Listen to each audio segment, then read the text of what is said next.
여러분 안녕하십니까? 목회대타 연구소의 김진양입니다. 오늘은 넘버즈 294호입니다. 오늘 294호에서 다룰 주제는 초고령 사회와 노인 돌봄 문제 좀 다루도록 하겠습니다.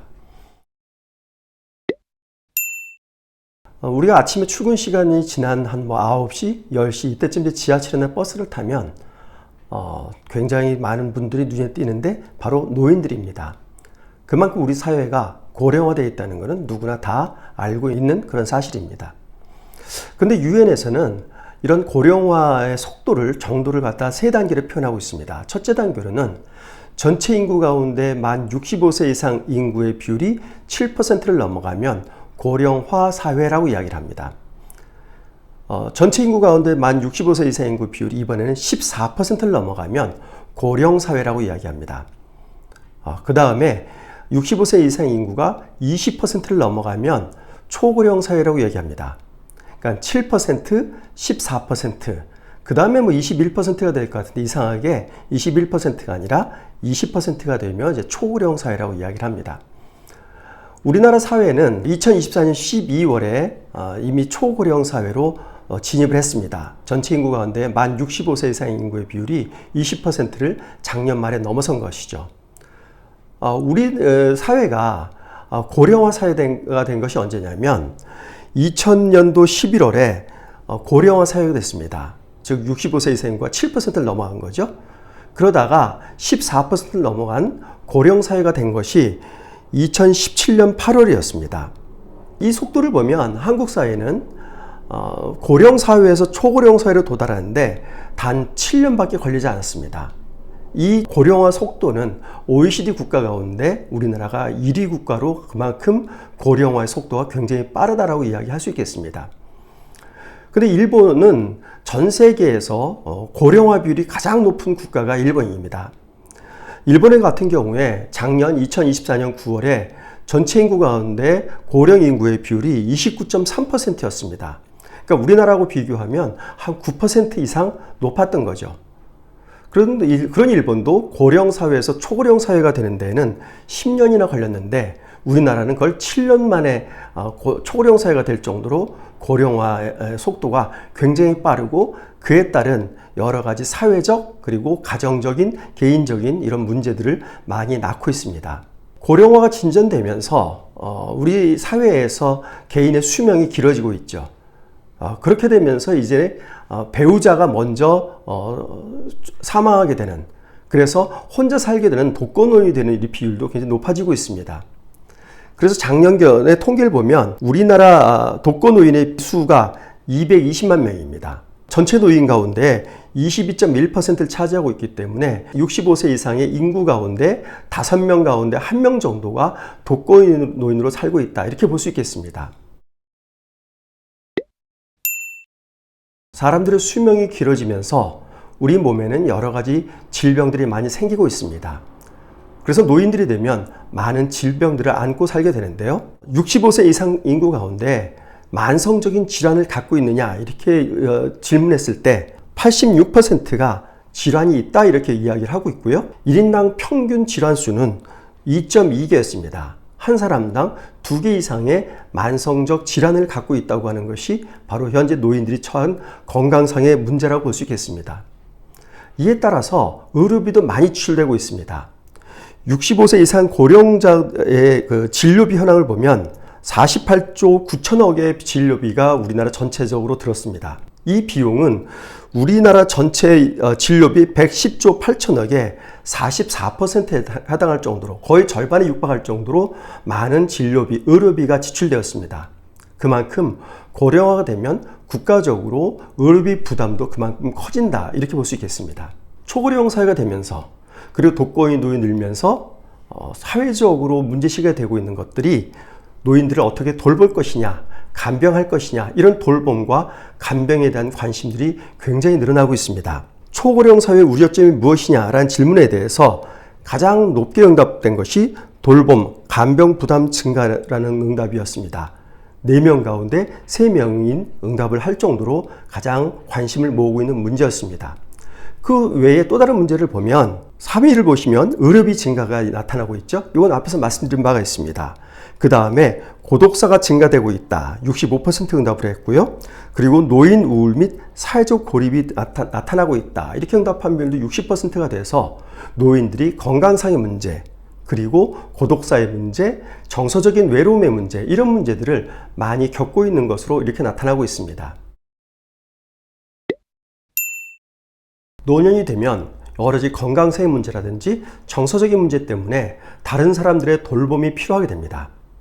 근데 문제는 우리나라 국민들 가운데서 내가 노년이 됐을 때 배우자나 자녀에게 돌봄을 받을 수 있을 것이냐, 이런 기대를 하는지를 물었을 때 29%의 응답자만이 그렇다라고 응답하고 있는 겁니다. 그러니까 내가 노년이 되면 가족이나 이런 내 주변에 있는 사람들이 날 돌봐줄 것이다, 이렇게 기대하는 분들이 10명 중에 3명밖에 되고 있지 않을 정도로 노인 돌봄의 문제는 매우 심각한 문제로 우리에게 다가와 있는 것입니다. 이러한 결과는 자녀들의 태도에서도 나타날 수 있습니다. 부모를 돌보는 문제에 대해서 이것이 나에게 부담이 될 것이냐, 되지 않을 것이냐라는 질문에 대해서 부모 돌봄이 나에게 부담이 될 것이다, 이렇게 응답한 비율이 88%인 겁니다. 그러니까 10명 중에 거의 9명 정도가 부모를 돌보는 것 나에게 큰 부담이 될 것이다, 이렇게 인식을 하고 있는 겁니다. 그렇다면 부모를 돌볼 때 어떤 형태로 돌볼 것이냐, 이런 질문에 대해서도 가장 높게 응답된 것이 집에서 모시면서 요양보호사나 간병인의 방문을 받아서 돌본다, 이렇게 응답한 비율이 48%로 압도적으로 높았습니다. 그 다음 응답이 노인 요양시설에 모시는 것이다가 28%였고요. 자녀가 직접 돌본다, 이렇게 응답한 비율은 11%밖에 되지 않은 것입니다.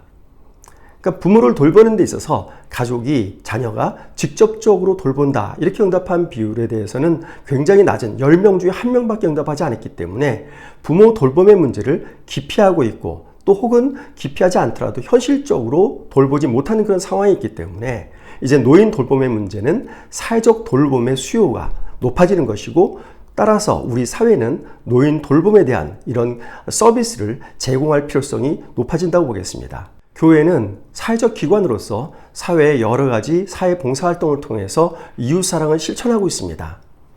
그래서 저희가 목회자들과 일반 성도들에게 교회가 하는 사회봉사활동 중에 어떤 것이 가장 필요하냐라는 질문을 해봤습니다. 근데 목회자와 성도들 모두 1등으로 꼽은 것이 노인 돌봄이라는 것이었습니다. 성도들의 71%, 담임 목사님들의 82%가 노인 돌봄을 먼저 교회가 제공해 줘야 된다, 이런 응답을 보이고 있어서 사회적으로 문제시되고 있는 노인 돌봄의 문제를 교회에서 충분히 인식하고 있다는 것을 알 수 있습니다. 이제 말씀을 정리하겠습니다. 노인이 되면 여러 가지 건강적인 문제, 정서적인 문제, 사회적인 어떤 관계적 문제, 이런 부분에서의 돌봄을 필요로 하고 있습니다. 이런 문제를 해결하기 위해서 노인들이 이제는 병원을 직접 찾아가거나 아니면 노인복지관을 찾아가서 거기서 많은 즐거움을 얻거나 다른 사람들을 만나는 관계적인 만남을 하는 것으로 해소를 해야 됩니다. 근데 이런 것도 불가능할 경우에는 노인 요양원에 들어가서 요양원에서 돌봄을 받아야 되는 형편이 우리가 처하고 있는 현실입니다. 근데 이런 경우에 노인들이 직접 병원이나 복지관 혹은 요양원에 들어가는 경우에 여러 가지 어려움들을 많이 겪고 있습니다. 번거로운 문제도 있고요. 그리고 낯선 곳에 가서 불편한 그런 문제들도 있습니다. 그래서 요즘에 노인 돌봄에 대한 사회적인 어떤 서비스는 통합 돌봄의 형태로 변하고 있습니다. 통합 돌봄이라고 하는 것은 노인을 집에서 모시면서 방문 등을 통해서 노인이 필요한 서비스를 맞춤형으로 제공해 주는 것을 통합 돌봄이라고 이야기하고 있습니다. 이미 보건복지부에서는 2019년부터 커뮤니티 케어라는 이름으로 지역사회 통합 돌봄 서비스를 시범사업으로 제공하고 있습니다.